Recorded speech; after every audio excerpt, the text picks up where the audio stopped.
Guys, welcome back to my channel. তো তোমরা কেমন আছো? আশা করি তোমরা ভালো আছো। ভালো তো তোমাদের থাকতে হবে, কারণ তোমরা দেখছো রেখা ডট প্রীতিকার ভিডিও। তো আজকে জন্মাষ্টমী, তো সবাইকে বলি শুভ জন্মাষ্টমী। তো আজকে আমি জন্মাষ্টমী যে গোপাল মা, তো আজকে আমি জন্মাষ্টমী উপলক্ষে কিছু করে দেবো গোপালকে। বেশি কিছু করব না, তো যেটুকু করবো তো তোমাদের সাথে শেয়ার করবো। আর যারা যারা এখন আমার চ্যানেলটাকে সাবস্ক্রাইব করোনি, তো তাড়াতাড়ি করে দাও। আর যারা যারা করেছে তাদের অনেক অনেক ধন্যবাদ। তো দেখতে থাকো পুরো ভিডিওটা। রান্না বান্না সব কমপ্লিট হয়ে গেছে। এখন আমি পুজোর গুলো সব গুছাবো। এইখানটা আমরা লেহেঙ্গা পরে খেলছি, আর এরা খেলছে। এই যে চুল বানাইছি আমি।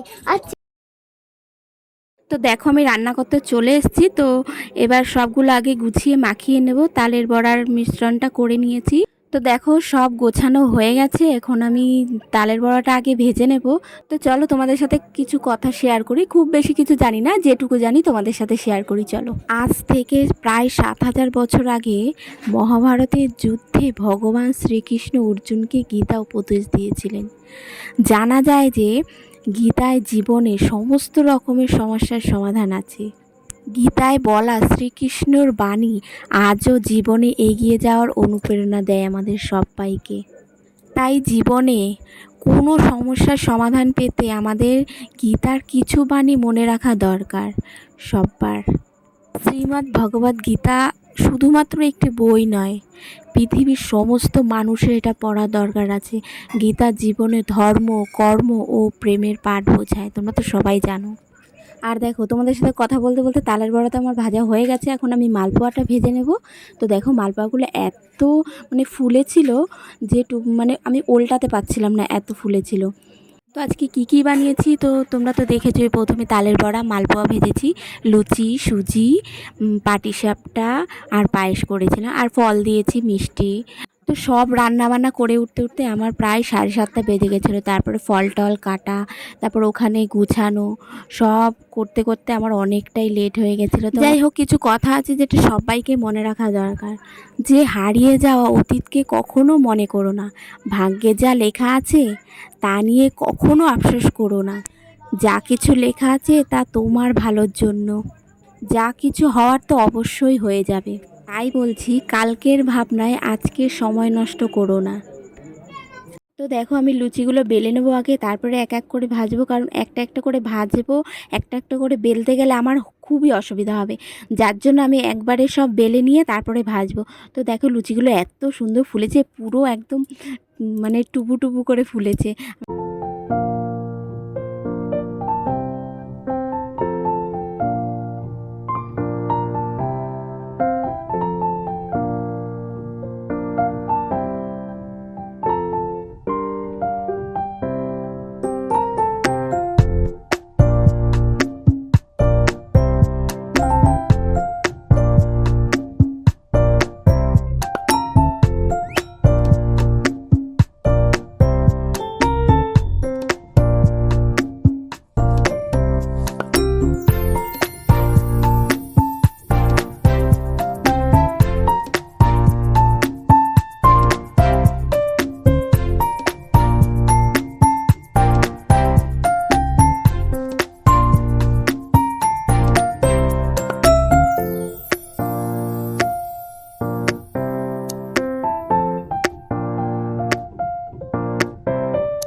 দেখো সব মোটামুটি আমার গোছানো হয়ে গেছে।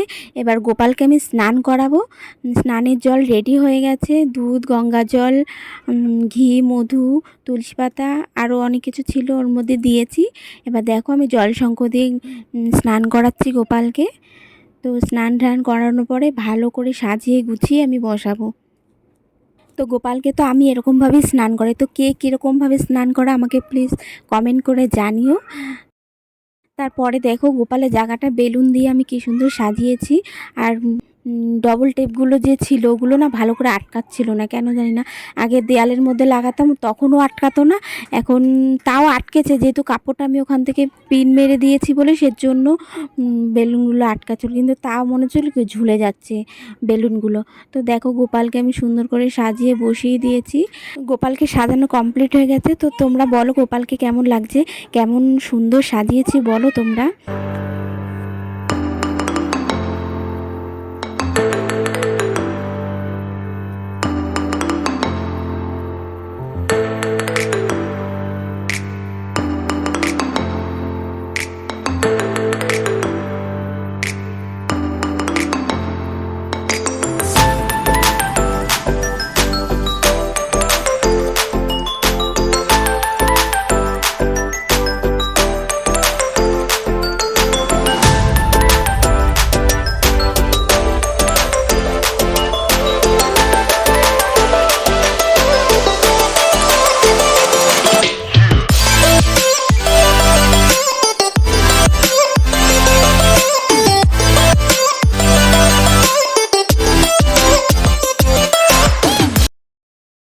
তো দেখো ওখানে আলোটা এমনভাবে পড়ছে, ওখানে ফোকাসই নিচ্ছে না, পুরো সাদা হয়ে গেছে। তো দেখো আমি মোটামুটি প্রসাদ দেওয়া আমার কমপ্লিট হয়ে গেছে, অল্প অল্প রয়েছে। তো গোপালকে এখন শুয়ে দিলাম। এখন কটা বাজে, এখন 11:30 বাজে। তো সব এই যে বাসন, কত বাসন বেরিয়েছে, বাসন টাসন ধোবো, তারপর শোবো। তো তোমাদের যদি ভিডিওটা ভালো লাগলে লাইক, কমেন্ট, শেয়ার ও সাবস্ক্রাইব করে দেবে। তো তোমাদের সাথে দেখা হবে পরের ভিডিওতে। তো টাটা।